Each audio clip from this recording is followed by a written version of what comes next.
But if I did get a magic wand when I went to the Wizarding World, and if I could take that magic wand and with a spell transport us all back 40 years or so, what would we find? Well, you would find that ABBA was just emerging on the pop scene, having won the Eurovision contest. President Richard Nixon resigned from office. Muhammad Ali beats George Foreman in the Rumble in the Jungle. And the Rubik's Cube was invented by a Hungarian architect and inventor named Erno Rubik. But those things aren't just interesting to all of us here in the room. If we took that wand and brought ourselves back to the Boston area about 40 years ago, what would we have found? We would have found a group of thoughtful, faithful women who had questions about the history of their LDS sisters. Women who discovered archived copies of the Women's Exponent in Harvard's library and saw the importance of not only keeping that history alive, but adding to it. Women who studied, researched, and shared what they learned with a wider audience. Women of courage who started this movement we call Exponent 2, this movement we cherish and we love. These women realized the wisdom in this quote from Elizabeth Cady Stanton. I never forget that we are sowing winter wheat, which the coming spring will see sprout, and other hands than ours will reap and enjoy. Stanton, of course, was speaking of the suffrage movement, but I think that quote applies directly to what has been done with Exponent 2 ever since the 70s. So what has become of the winter wheat? Over the past years, we have seen the germination of the seeds that they have sown. From that newspaper, we now continue to a vibrant magazine that comes out 4 times a year, filled with exquisite artwork, thought-provoking articles, and personal essays. We have a yearly retreat where women can connect and make friendships, support one another throughout the years. We've embraced the online world and share our stories through regular blog posts. We've published books that further share women's stories. And this year, we have had an anniversary speaker series across the country, culminating with this wonderful Gala event. Exponent 2 continues to be a beacon of hope to women the world over. We owe our thanks to those who were there when the LDS sisterhood began, back when the church was new. They shared their joys and pains in journals and letters, and helped us to strengthen our faith with their experiences. And we owe our deepest gratitude to those sisters back in 1974 and a little earlier, who tilled the earth and planted the seeds for us. It is because of them that we are here. I hope they can see some of what they have sown as we flourished. So what will the next 40 years, 80 years, 100 years bring to Exponent 2? What winter wheat will we all sow that our great-great-granddaughters will reap and enjoy? I'm not sure exactly what it would look like, but I know that they will be crops of faith, support, and love. Thank you so much for being here. Thank you for being subscribers to our magazine. And thank you for all your contributions and support over the years and in the future. Right now, I want to thank Anya Schaefer and her amazing group of volunteers who have put this gala together tonight. Can we give them a round of applause?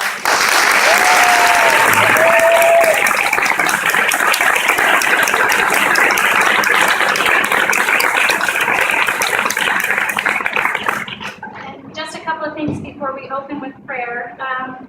We have on the back table over here, way in the corner, both copies of the magazine and the newspaper for sale. So if you want to grab a piece of history tonight, that's the best way to do it. Also, on the side here, we have some amazing cover artwork from years past, or for this past year and other things that are going to be available for a silent auction. So take a look at those. And then also in the other back corner on the other side, Pandora Brewer and I have created a quilt for Exponent this year, and there's a space on that table that's going to go on the back of the quilt. We would appreciate everybody who's here tonight to sign it so that you're a little bit of that Exponent history with us. I'm going to turn the time over to Heather for Okay. My name is Judy Dushku, and I have the honor of introducing my dear friend Laurel Ulrich, who will be our speaker tonight. I know that many of you know a lot about Laurel already, so I'm not going to tell you about the things for which she has become the most famous. I'm not going to tell you about most of the awards because you can Google her, and you can also go to Wikipedia, or you can ask the person next to you after she speaks, and they'll tell you those most important things that have made her very, very famous. But I want to tell you some other things that I think are also really important that maybe you understand, but if you don't, you should. So let me tell you a couple of things. Laurel,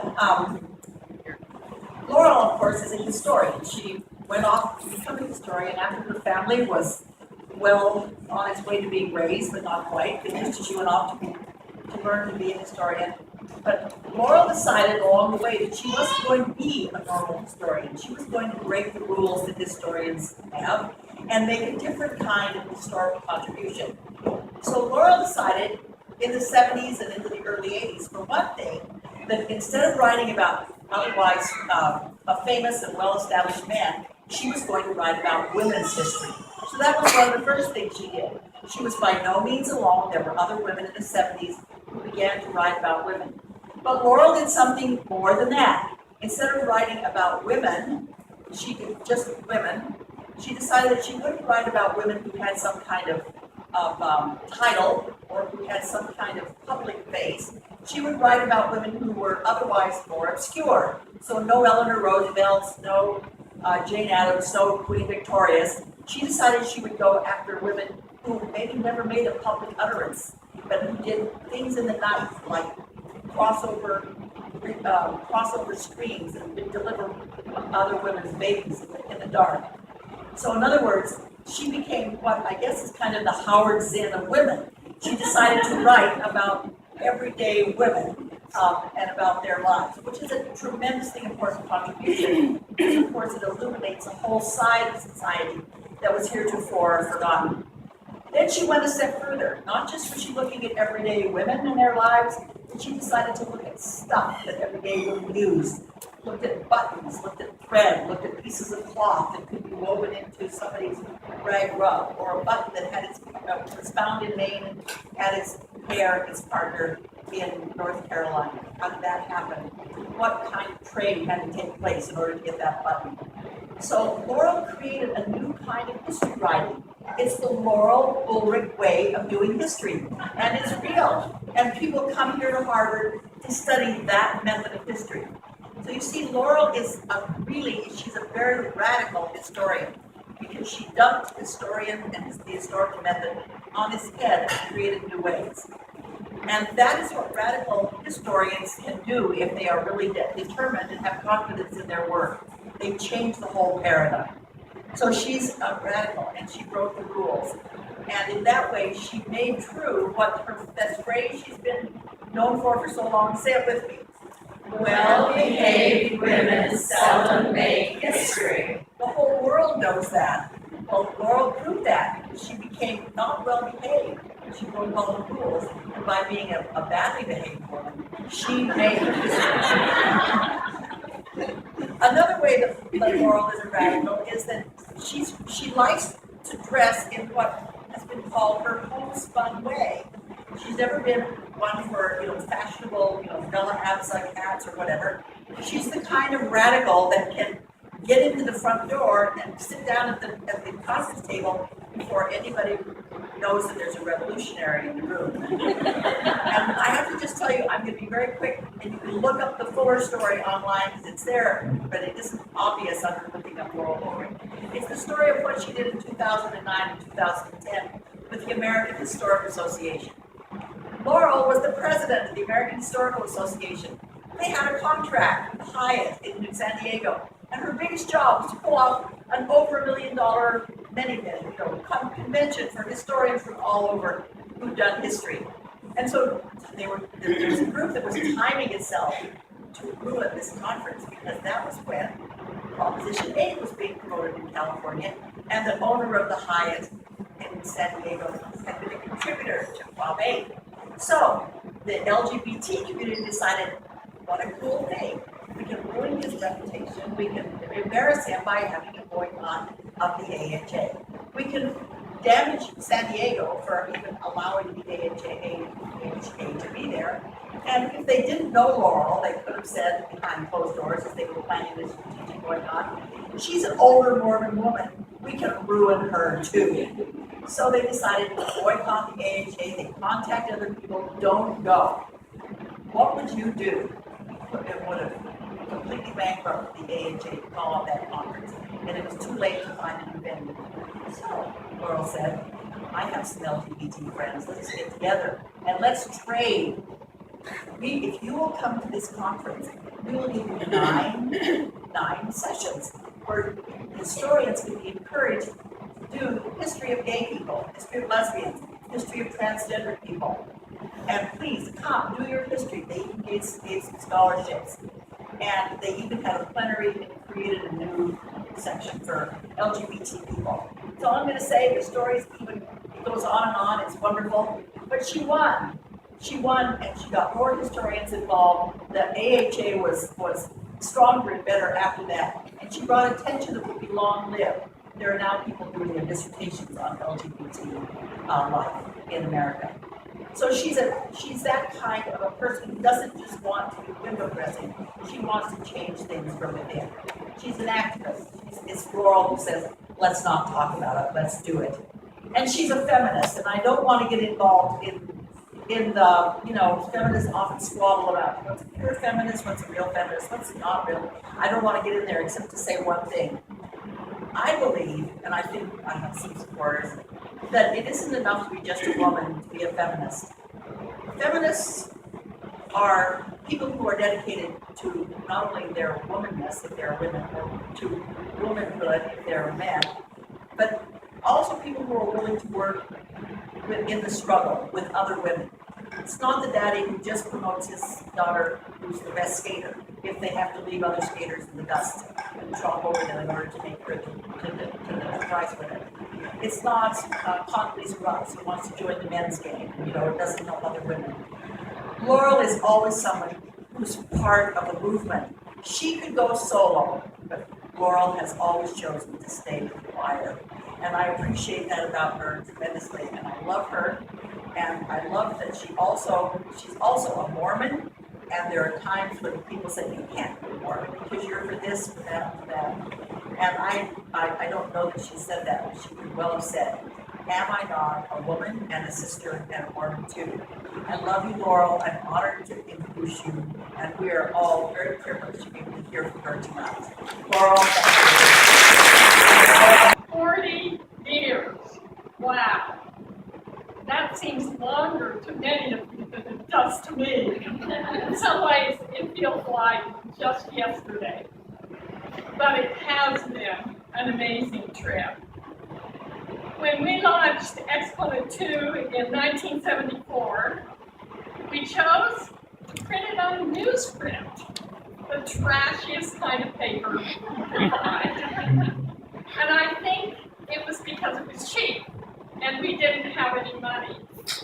But I also think once in a while we said to each other, well, it's a fleeting thing.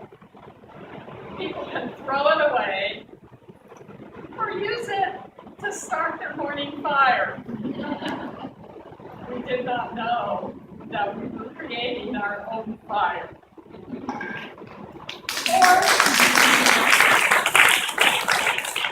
Or maybe we did know.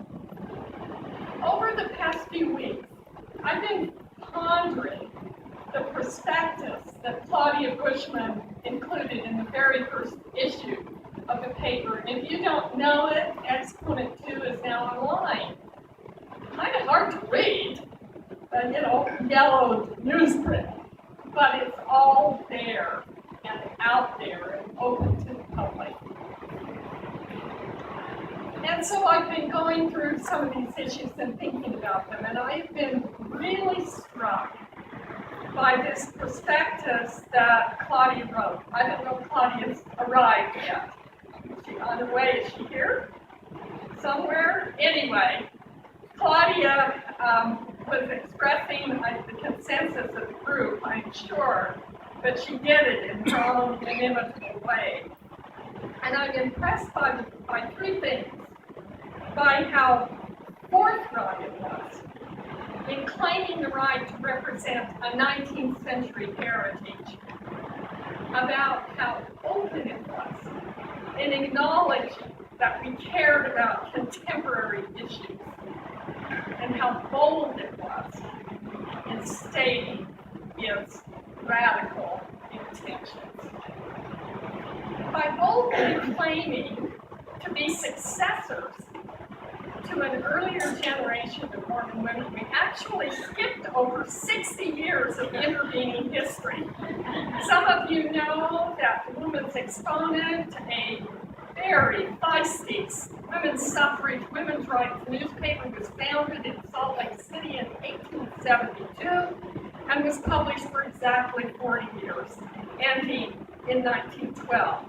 And it was succeeded in 1915 by the Relief Society magazine, which was initially a great magazine, but got more and more and more conservative until when it was discontinued in 1971. I don't think anybody noticed. We picked up a clause that had been put down in 1912. And Claudia began by explaining the paper's audacious title, Exponent 2, would be the successor to the Women's Exponent. She wrote, "The discovery of this newspaper has meant a lot to women today." Understatement. Our forefathers had spirit and independence, a liveliness their daughters can be proud of, devoted mothers and wives. They tended their homes and children, helped support their families, and turned out a dynamic newspaper. Can we do the same? Now, the second claim, you may look at this today and think there's nothing particularly remarkable about it. It's gentle, but it's unmistakable. This wasn't going to be a newspaper about claiming the past, although it would be that. It was going to be a newspaper that was going to face the problems of the present. And she wrote, "The Mormon women of the greater Boston area have been thinking and talking about Mormons' women's issues for 5 years now. Our network of sisterhood grows constantly. Sisters write us from far off and come to visit our meetings.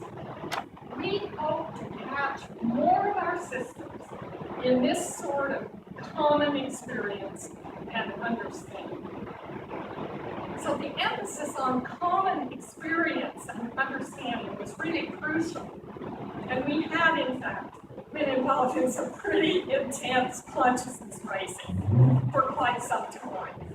Beginning in the late 60s, I actually went back to a very short period of time when I actually kept a diary, and believe it or not, I found the entry where I read The Feminine Mystique, 1963, about a month after it was published. Where did I get that book? At church. And I made some commitments on the basis of that to make some changes in my own life. And one of the first opportunities I had to do that was involved in a little guidebook to Boston that I'll mention in a minute. So when Claudia said that we had been engaged for the past 5 years, actually, I think many of us have been engaged in some of these issues for 10 years before Exponent was started. But in the late 60s, we began to meet together and began to talk intently. And as Claudia always said, we always contained our arguments by coming up with projects. So the project was to edit an issue of dialogue, a newly established, unsponsored sector of Mormonism, Dialogue and Journal of Mormon Thought. And we published the now infamous pink issue of Dialogue. Infamous because the editors printed it in pink. Infamous because it was pretty lame stuff. You go back and read it, you're just shocked. But it was pretty, took a lot of courage to do that pink issue. Finally, Claudia pronounced some pretty ambitious goals. And I think most people who go back and read that prospectus from 1974 are kind of surprised when she said, in a very forthright way, Exponent 2, poised on the dual platforms of Mormonism and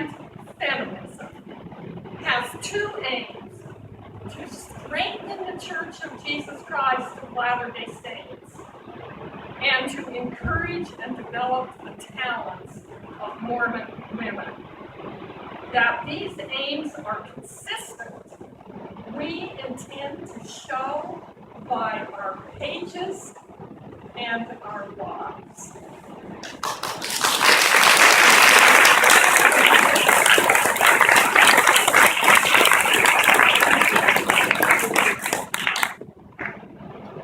Then the work began.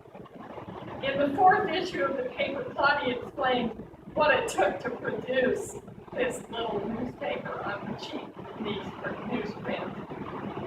How many of you tonight remember those paste-up sessions? And look at this, wonderful. There are our founding mothers. Paste-up sessions at Carol Sheldon's house in Arlington. At the time, the state-of-art equipment for producing a newspaper was an electric typewriter and sticky letters that you peeled off a transparent backing to make the headline. I think we had a little help probably from Garrett Sheldon, if I'm not mistaken, because there were computerized address labels, but they came out on sticky backing, had to be peeled off, and then attached to the newspaper once it came back from the printer. And Claudia described those amazing late night sessions. I had to go to late night sessions because there were just too many kids and they just couldn't function with kids around. So bravo to the husbands who stayed with the kids. And then once the paper was printed, they had to be sorted in batches and carried to a local post office for cranky clerks to claim. After describing the chaos of layout and the nightmare of mailing a job that resulted in 2 resignations in less than 2 issues in Claudia eyes, she concluded cheerfully, all of the above is prelude to saying that at the end of 4 issues, the staff of Exponent 2 is exhilarated rather than crushed by labors, and we look forward to many more issues in the future. Many more issues. I doubt if anyone at the time imagined that 40 years later, Exponent 2 would be a slick magazine, produced in brilliant color, in print and online, by staff spread across the United States, and led by co-editors Amy Hickman in Baltimore and Emily Clyde Curtis in Phoenix. We have no idea.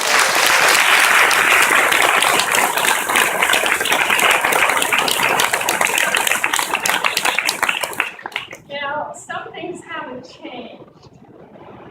Claudia wrote, it's true, some people do more than others, but everybody helps. She identified particular jobs, but said in truth, nearly everybody does more than one job. Sound familiar? Yes. And then she said something even more important.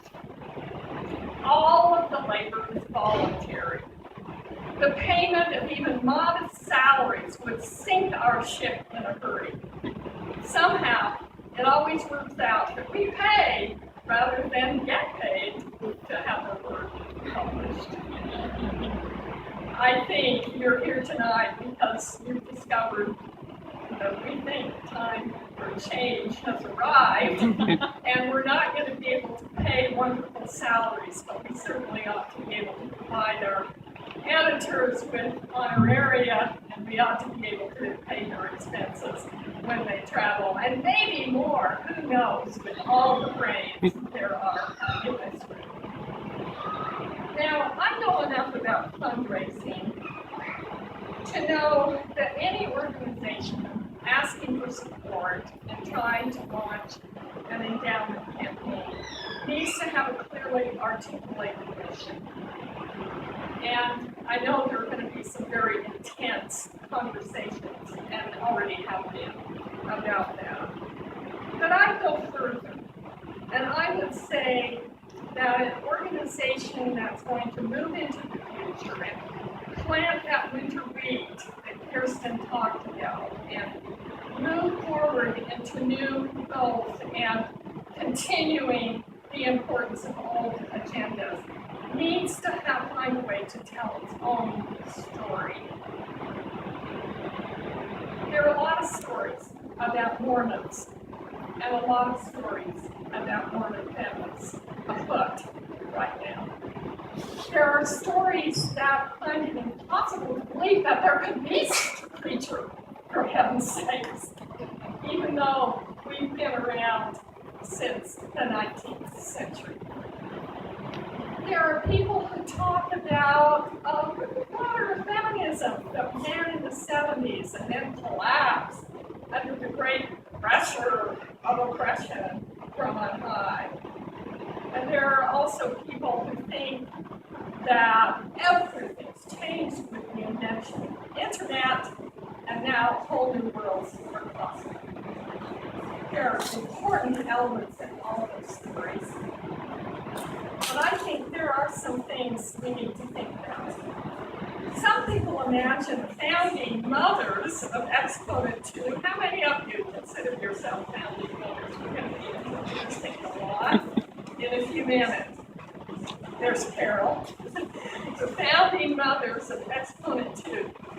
Some people imagine us as a group of little old ladies still hanging together after all these years. And sometimes we feel that way.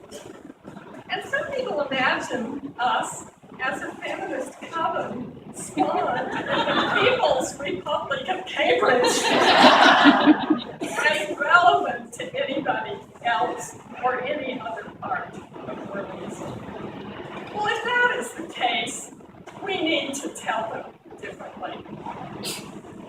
When I ask in my initial announcement for this talk whether Exponent 2 had made any difference, I was thinking of Exponent 2 not as a group of founders or even specifically as a newspaper. I was thinking of Exponent 2 as all the women and men who have ever read or contributed to the paper or attended a retreat, and to all of those who have been affected by the work of those people in the broad community wherever they might be. So in the world of Exponent 2, I include the lost girls of Uganda. In the work of Exponent 2, I include anybody in the state of Utah who's been affected by a powerful Mormon feminist Chief Justice. In the Exponent 2 community, I include all the fabulous mothers and sisters who keep our church alive and moving forward and take care of us all as we grow old and doddering and need more help. I include the many things that all of you do in your lives as you go out there, and there is no possibility that Mormon feminism is dead as long as you continue your work. Of course we've made a difference. Of course we still survive. And of course we are growing and expanding in many places.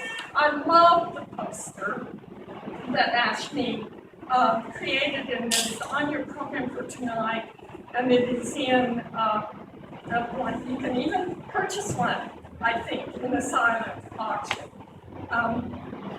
Ashmi is a graduate of BYU who now lives in Sweden, I understand, a wonderful artist. And her poster, to me, exemplifies the complexity of the Exponent 2 community. If you look very closely at it, you will see that she has mixed together, it's totally anachronistic. She has mixed together women from the 19th century, the 20th century, and the 21st century. And there's something else very interesting about that poster. You may have noticed None of the women have faces. What is that? It's very eerie. You have these oval frames, you have the hair, you have the suggestion of clothing, and you have the blank face. I have no inside information about what she was up to. But what I see when I look at that poster is the feeling that each of us looks into those ovals as a mirror. And we create the face that is there. It's a dialogue between present and past, between names of people we know and names of people we don't know. And at the very bottom of the poster, there is an empty oval that says, your name here. And I love that concept that she created in the poster. And it tells me, as a historian, something very important. That these women, us, our women, each other, our friends, our neighbors, whether or not we're in this room together tonight, acquire faces when we are willing to acknowledge, listen to, and remember them. And that is the mission of Exponent 2. It has always been the mission of Exponent 2. Listening to the voices of Latter-day Saint women and whatever those women have to say. And that is a deeply radical mission and extremely important. Now, I know that we're going to be doing a lot of things this weekend. A lot of wonderful things have already happened in terms of recovering our own story. We need to do more to tell that story in an accessible and powerful way.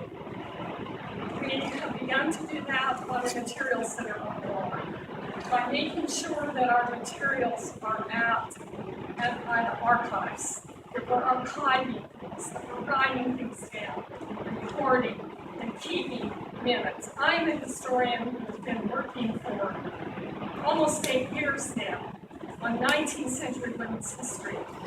And I am so grateful for everyone who had the courage to write things down, even things that were not pleasant.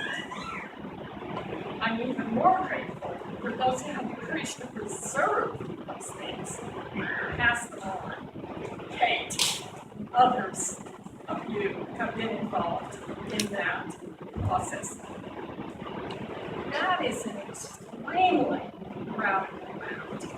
Among Latter-day Saints, as among the American public more generally, history serves the people in power. Here's the Howard Sim. Nobody's ever called me that before. Here's the Howard Sim of women's history speaking. But we know that. The kinds of stories that are told about the past and about the present reinforce the power of those who tell them. So the best way to make a difference anywhere is to begin by telling a different story. And I want to just give you a couple of very quick suggestions about those different stories. I've got a whole pile of them here, but I think you're all getting bored. So I'm just going to give you 2 examples. And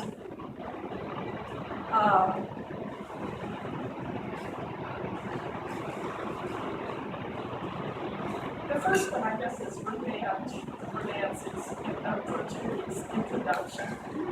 So this story comes from an oral interview that Karen Hackle did with Linda Campbell. Is she here yet? Linda is a convert to the Church of Jesus Christ of Latter-day Saints. She became acquainted with the church when she was a freshman at Wellesley College. And she said in this interview that Karen did in 1999, Judy Dushku was to me kind of the archetype of what a real Mormon woman was like. There were other women, Judy Gala, Claudia Bushman, Nancy Dredge, all of these kind of original Mormon women. Strong, outspoken, lively, funny, bright women. I had been catered. Boy, surprise, surprise. When I left the sheltering arms of the university board and found out there were other ways to be what women can and should be, to find out that Judy was not everybody's vision of what the ultimate Mormon woman was a real stunner to me. Well, Judy Driscoll is the ideal image of the original Mormon woman, right?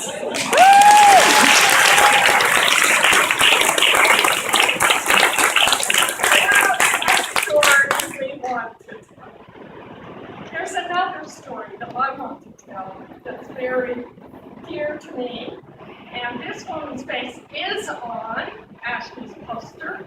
This is Esther Peterson. How many of you know in this room, you're Exponent readers, how many of you know who Esther Peterson is? Oh, not nearly enough of you know who Esther Peterson is. Esther Peterson is one of the most prominent American women in politics in the 20th century.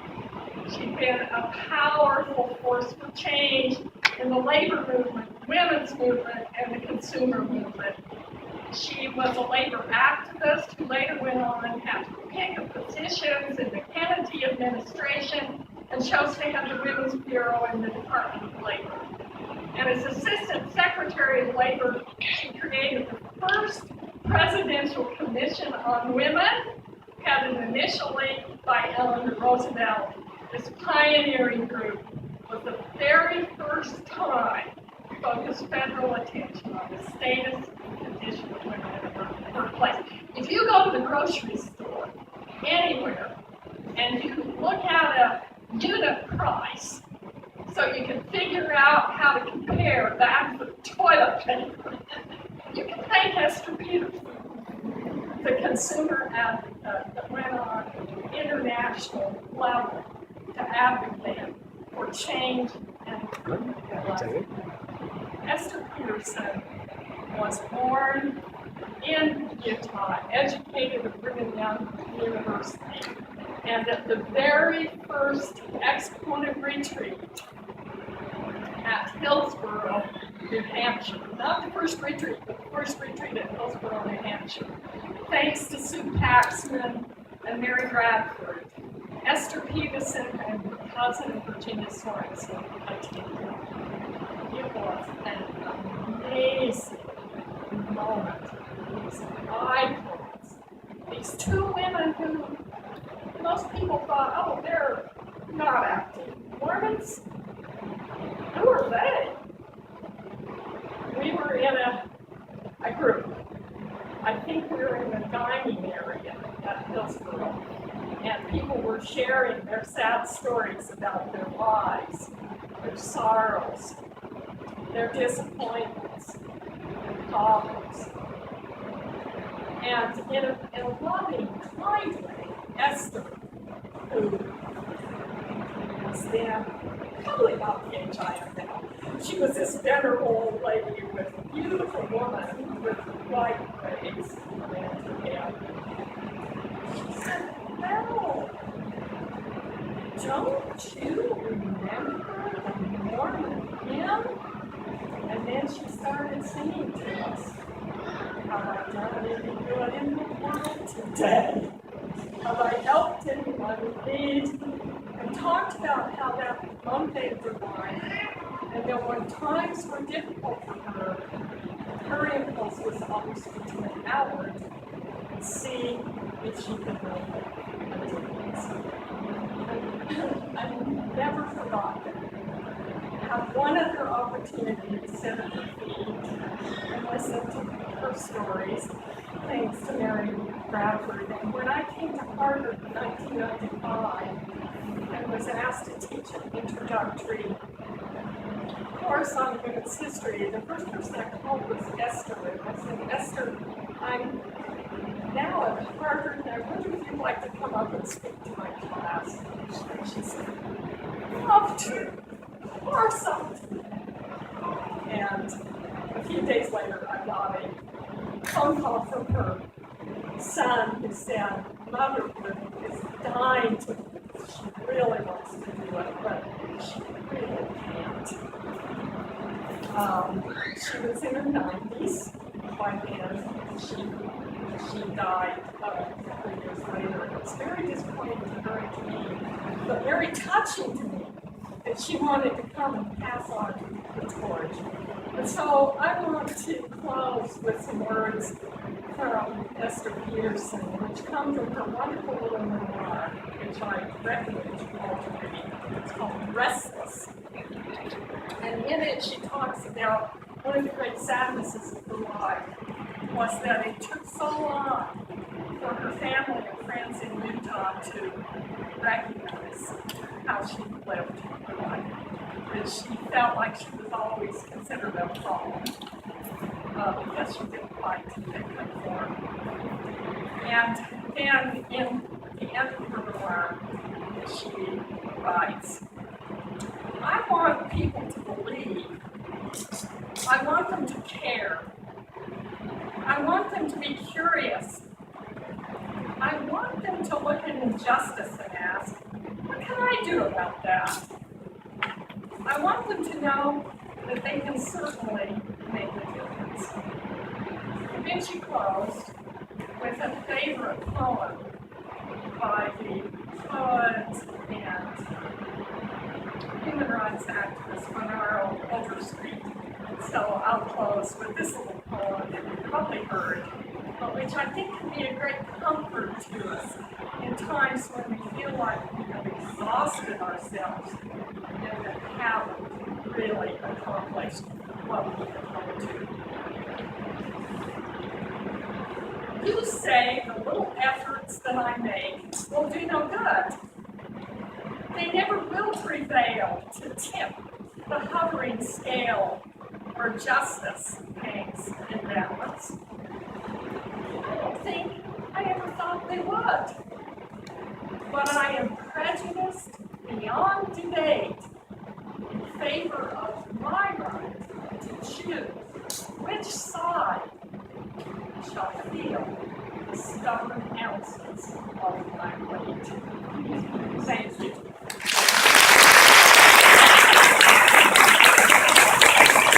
Now it is my great pleasure to introduce you to some of the earliest contributors, supporters, and founders of Exponent 2.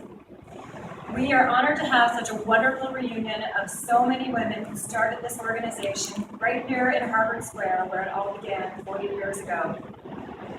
When I read your name, please stand so we can all see you, and then remain standing, if you can. Please hold your applause. That's not what I meant. Please hold your applause to the end so we can hear everybody's name. And then after the program, we invite these 25 honorees to come pick up a small token of our gratitude and appreciation of all your contributions. So come see me over there by the piano. And my name is Anya. You have to ask where I am. So we're going to start with Claudia Bushman.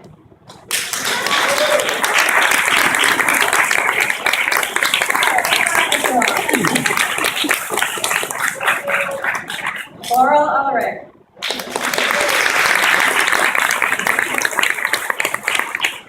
Judy Dushku.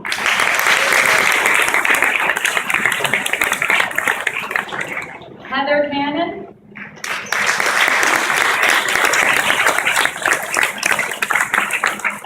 Mimu Sloan.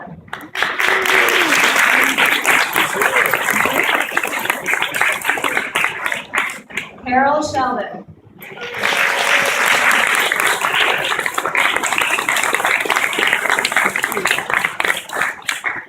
Carolyn Person.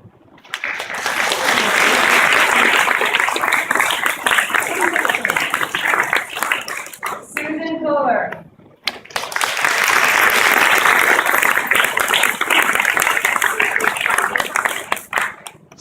DeVito.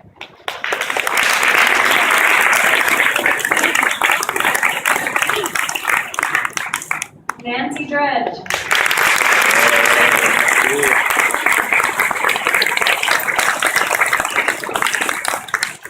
Sue Booth Forrest.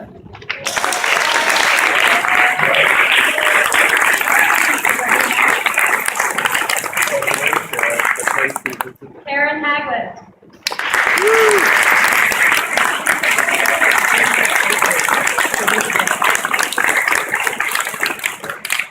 Susan Howe.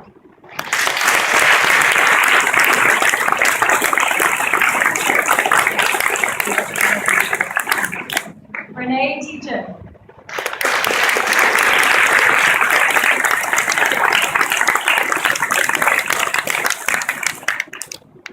Rosalind Udall.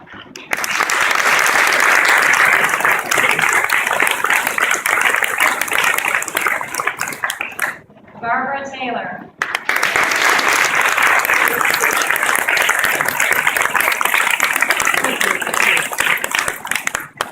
Diane Kellogg.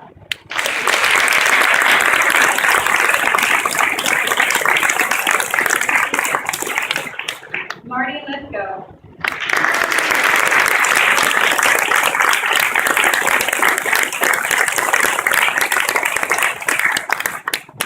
Robin Baker.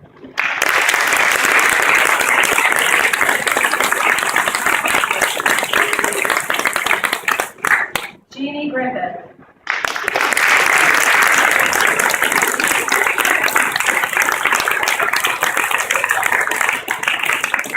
Kate Holbrook.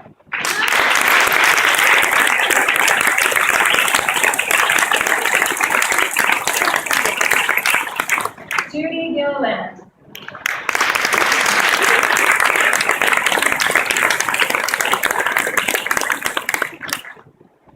Linda Hoffman Kimball.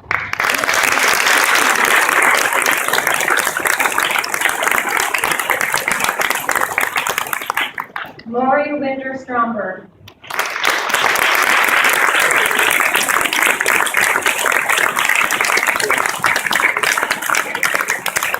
Linda Andrews.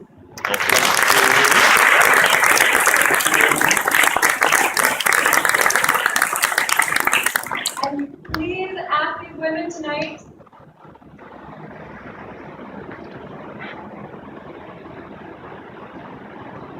Bonnie Brackett Canfield.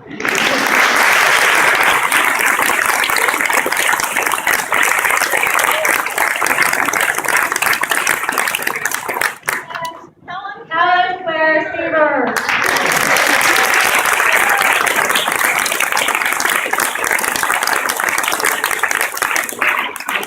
Please ask these women what they did for the magazine. I had it all written up, the clapping through me, so as you mingle tonight, ask them what their jobs were.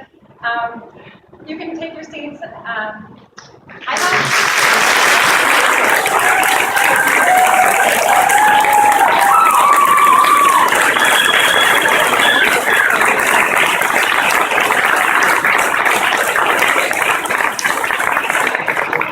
I just also have to say that undoubtedly we miss them, so thank you for bringing to our attention. And then there's really no way that we could possibly express how much everyone in this room and outside of this room have contributed to Exponent 2.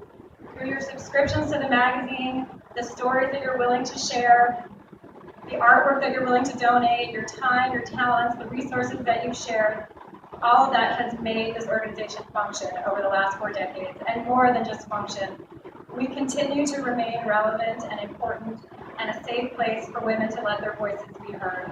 And for that, we all deserve a round of applause. Thank you.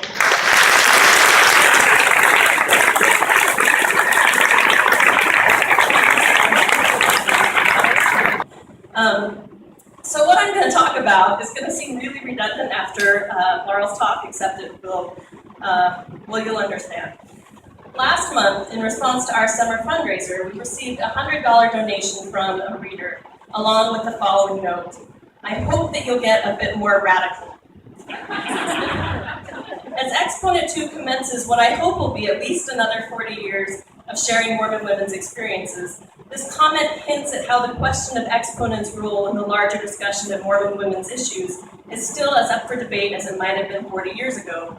When Exponent 2 was first conceived, its focus was not just in preserving women's voices, but also was a radical project trying to engage women in difficult discussions while simultaneously freeing them from the kinds of faith-promoting narratives that too often turn dynamic personal experiences into static devotional objects all their own. The concept to publish this paper as a living history in celebration of the strength and diversity of women, as we say in our mission statement, was in part a radical act to counter the cultural platitudes and pieties about Mormon femininity that dominate so many of our church-correlated materials. Throughout its history, Exponent 2 has sought to expand the definition of a faithful Mormon woman, not by challenging people's faith, but by validating women's lives which both adhere to and divert from idealized notions of cultural what is acceptable in Mormon womanhood. By exploring the way that Mormon women grapple with their faith when life doesn't fit prescribed expectations, or when the church fails to live up to its own standards, Exponent writers have been able to shift from viewing alternative life paths or church failings as simply liabilities in their spiritual journey, and embrace those experiences in order to better understand the full picture of Mormon womanhood. Rather than seeing these detours and disappointments as events that women must simply use their faith to overcome, I believe that Exponent has always endeavored to be a place where diverse life experiences and perspectives could be honestly shared, mourned, and celebrated. The valorization of differing perspectives and life choices available to Mormon women anchors Exponent 2 in a feminist tradition which prioritizes the free agency of women, and as well as giving them full expression in their voices. This broad scope offers some measure of validation to both those who are comforted by and struggle with being women in a patriarchal world and institution. Such free expression has also given Exponent writers license to examine topics often considered too radical or too taboo for most official church publications, including subjects like LGBTQ issues, abortion, the Equal Rights Amendment, church discipline, Heavenly Mother, and many more. Rather than seeing such topics as subjects which must simply be skirted around to produce faithful or uplifting writing, many Mormon women have shown how grappling with these issues honestly leads to important spiritual inquiry and becomes critical components as they construct their spiritual lives.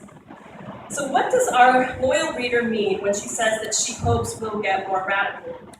In the last 2 years alone, Exponent has devoted an entire issue to women's relationship with the priesthood, has reflected honestly on women's experience with temple worship, and this year we published articles on things as varied as celebrating a gay marriage in Utah to criticizing the church for not putting as much political weight behind immigration as it put behind Prop 8. The truth is that for most modern LDS readers, the topics we explore would never be seen in the ensign and definitely are too radical for most correlated boundaries.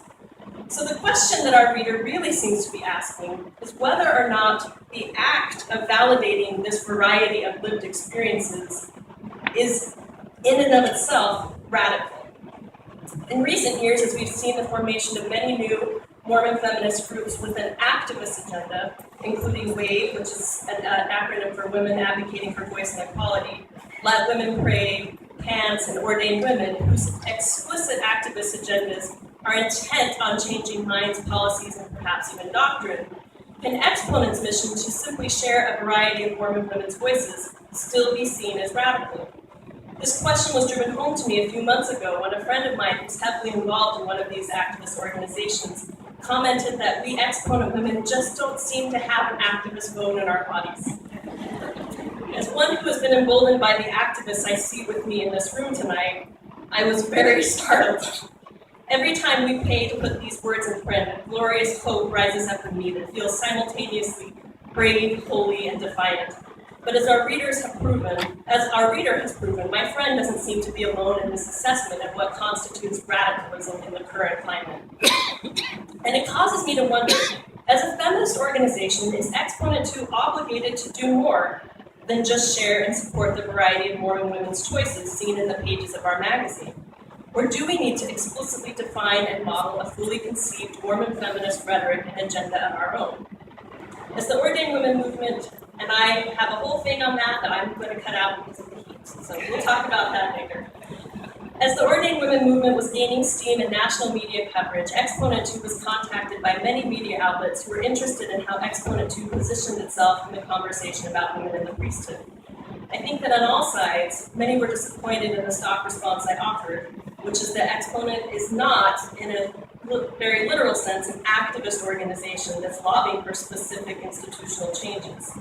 Like the debate about the ERA in the 70s and 80s, now, regarding the question of women's ordination, Exponent strives to share the thoughts and experiences women are having as they engage in these big questions, but we don't advocate a particular position of our own. Exponent's objective to provide a forum where Mormon women across the spectrum feel safe to explore these ideas is in itself a feminist statement, I argue. What I fear that this argument may inadvertently convey is some wishy-washy feminism loosely defined as simply supporting all women's choices. And yet, I believe that Exponent is much more than that. If part of the work of feminism is to reveal a world which is fundamentally more limited for women than for men, Exponent has done that both implicitly and explicitly throughout its history. But in the current Mormon feminist activist climate, which aims not just to reveal, but also actively upend patriarchal structures, should Exponent 2 be seen as doing more than merely validating the diverse experiences of Mormon women, and instead insist that the experiences from which they choose be more expansive to begin with? In Exponent's mission statement, the word feminist isn't even used. Should it be? Should we add Claudia's dual platforms that was written back in those early days? I'm kind of thinking it should be. The implicit feminist project of Exponent 2's uncorrelated publication of a living history was more than enough for many to consider it too radical or subversive throughout the first 3 decades of its existence. But then, feminist Mormon housewives came on the scene in 2004, putting the F word right in the center of the conversation. FMH and the blogger knack spawned even more online Mormon feminist forums, and no doubt even influenced the formation of our own Exponent blog. I believe this unabashed confidence to use the F word so ubiquitously has sparked many of the more activist-oriented organizations and rhetoric we've seen crop up in the last 4 years, and has in some ways opened a chasm between women who feel a need for changes they themselves have not yet named, and those who know exactly what they want and are making efforts to get those changes. There's no question in my mind that these activist groups have made an impact on the institution and culture of the church in the last few years that many of us here would applaud.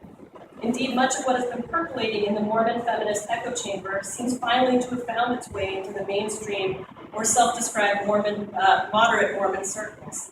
While there's a healthy debate to be had about whether or not groups like Let Women Pray actually jeopardize the institutional changes they seek by putting the church in a position where those changes would appear to come from outside pressure, there's no question that the same conversations that led to the formation of those groups in the first place have also been influencing those in church leadership.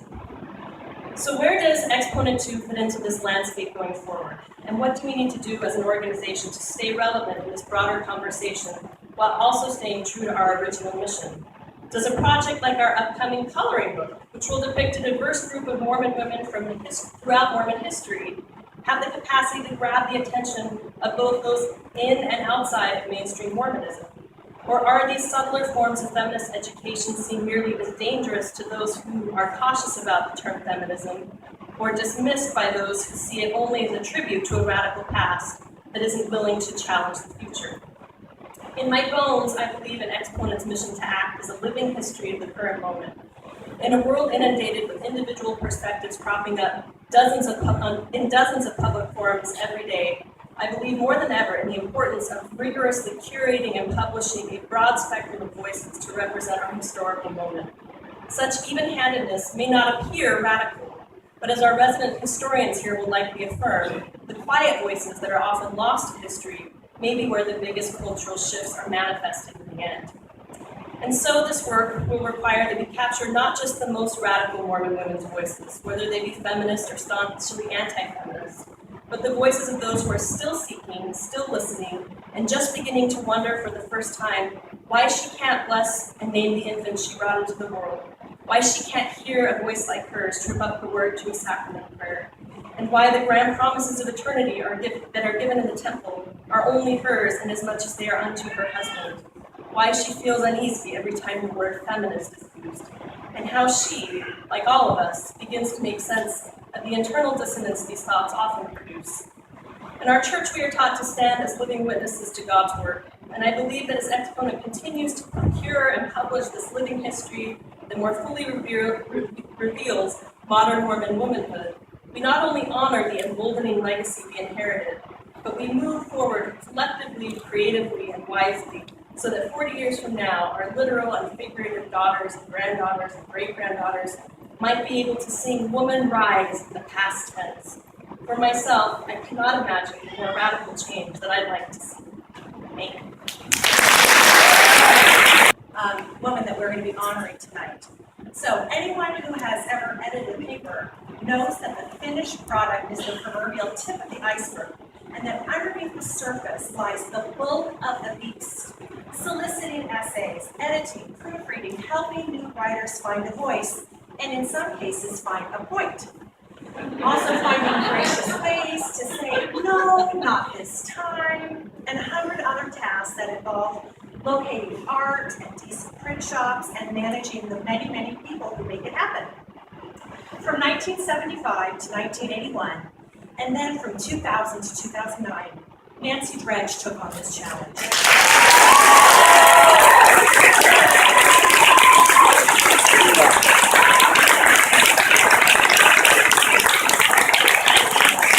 She is the longest-serving editor in Exponent history, and she did this with enthusiasm and competence and grace. We are delighted tonight to recognize her years of dedication to the paper specifically and her love and service to the organization as a whole. Exponent would not be what it is without Nancy Dredge. So we have commissioned the wonderful artist Julia Blake to paint a tree, which is our symbol. Other people, blogs may come around and take trees. They're tree stealers. We're the tree people. Nobody's mad. And so if Margaret would come forward with the painting, and Nancy.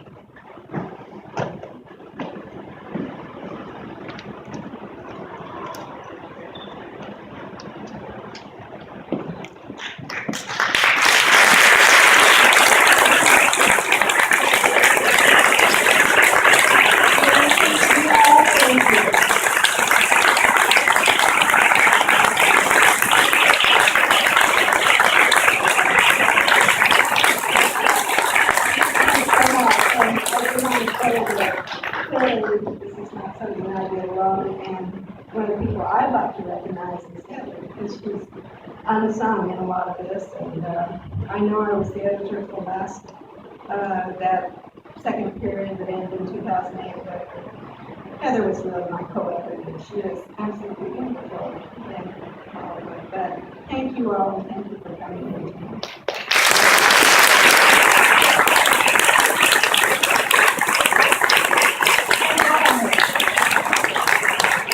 I moved to Arizona 8 years ago from Boston, and this is the first year that my husband has gotten to come back to Boston with me, and I put him to work like a whole weekend. So he's going to set up a presentation for us. But I get the honor of doing the closing remarks this evening, and they'll be short, so we have lots of time to have a party. But I'm going to build on what Laurel and Amy have talked about. They've talked about Exponent 2 and the big ideas and our big work within the Mormon feminist movement. And I get to tell you about all the projects we're working on. This, 2014, has been a year, and we're all a little tired. And when I put this program together, or this presentation together, I realized why. So I'm going to talk about the three arms of our organization: the Exponent 2 board, the Exponent blog, and Exponent 2 as a magazine, and the exciting projects we're doing and how you can participate in this radical movement. So, this year we have had some board projects. We have done a 40th anniversary speaker series that has gone nationwide, where we have invited women who have contributed significantly to Exponent 2 over the year to speak about whatever topic they choose. Tonight's represents the culmination of that speaker series. Let's go to the next slide. We have a project that we have been working on I've been a part of this for 14 years now, and we've been working on it since I first came on the board, which is the digitization that Laurel mentioned earlier. With collaboration with BYU, we have sent our materials to be archived at BYU, and they have in turn digitized all those Exponent 2 issues over the last 40 years. They're still organizing this, and we will roll it out when it's all organized, but yeah.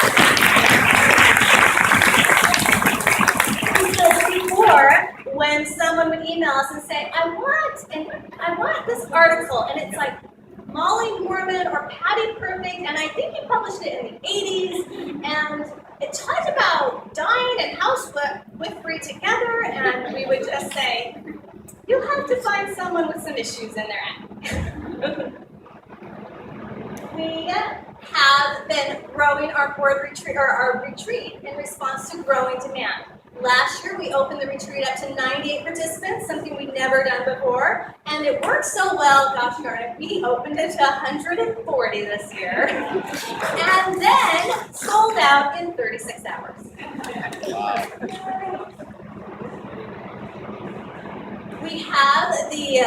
We have commissioned a coloring book that Amy Hickman and Molly Hadfield are working on that we're very excited about.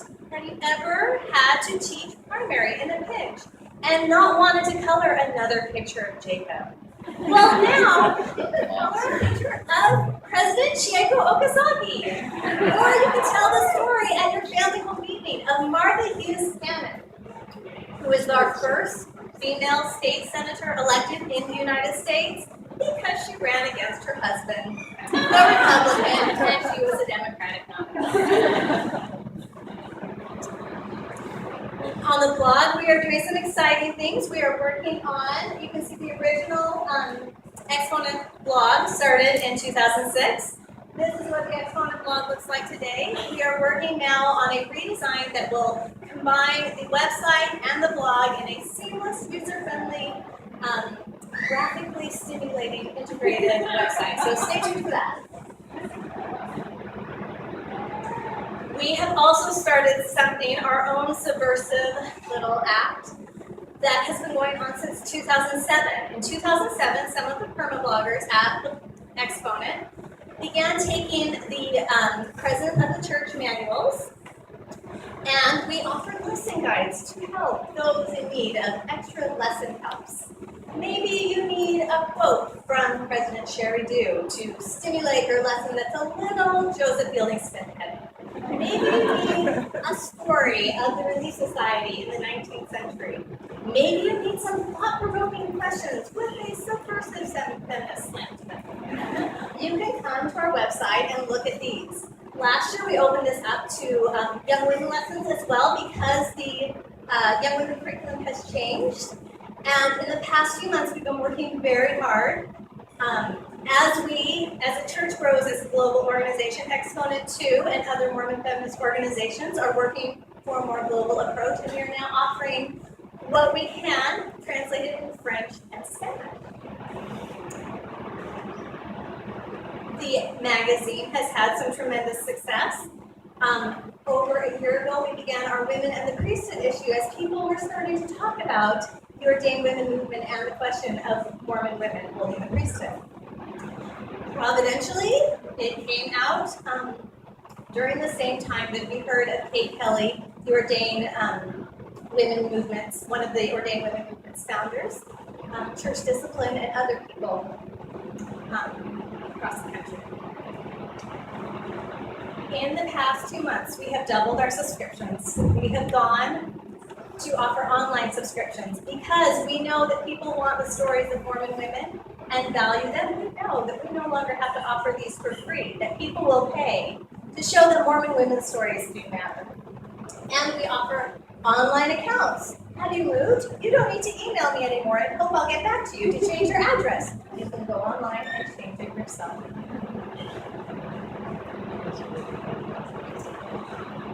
We could spend all evening talking about how Exponent 2 has helped each one of us in our lives. When I saw all of the founding mothers, some who I have learned at the feet of, and some who I have read their works and appreciate their contributions. I know we all have stories, and that there are other stories about the impact that this work, this radical idea that telling women's stories matter. That, like this picture published in our LGBT issue, so often our stories can provide light to those who are suffering and in the dark. Nate wants me to tell a story, but I can't.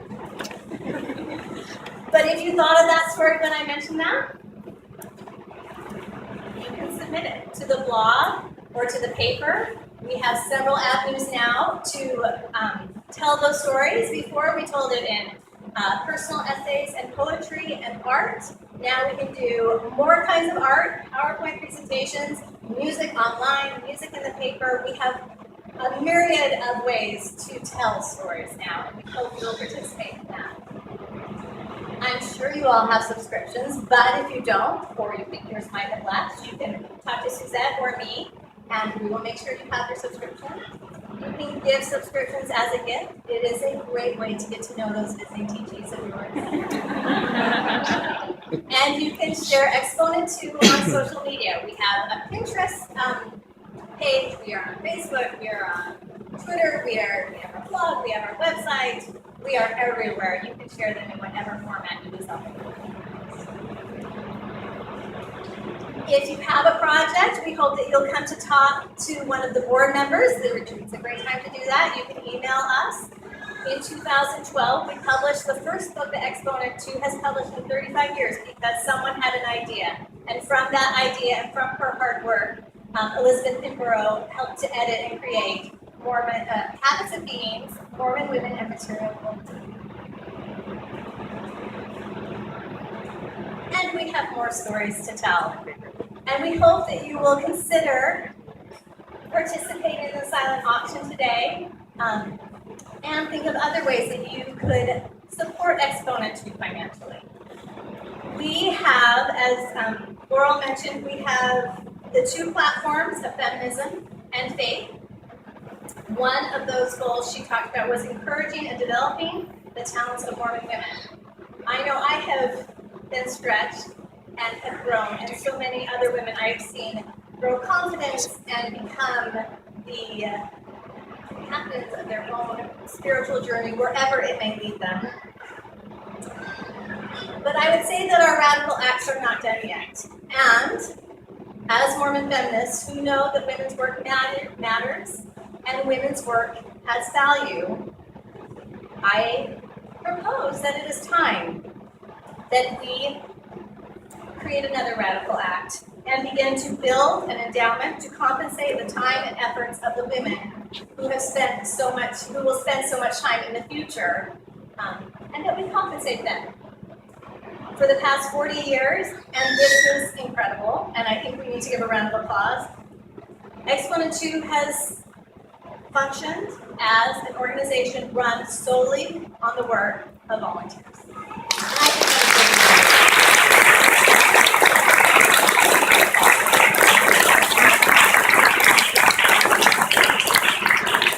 So I would ask you to consider this evening what sort of financial support you can give, or what sort of support you can give in furthering the stories of women.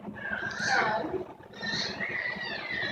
just think about that. I almost said, I say these things, but we're not going to do that. Instead, I want to thank Anya and all the women who were involved in the food, finding founding mothers, putting together this lovely event, putting together the art, and making this a really special evening. I would invite all of you to stay and mingle and dance. I'm not a dancer, maybe some of you are. And really celebrate this huge accomplishment. Thank you so much for coming tonight.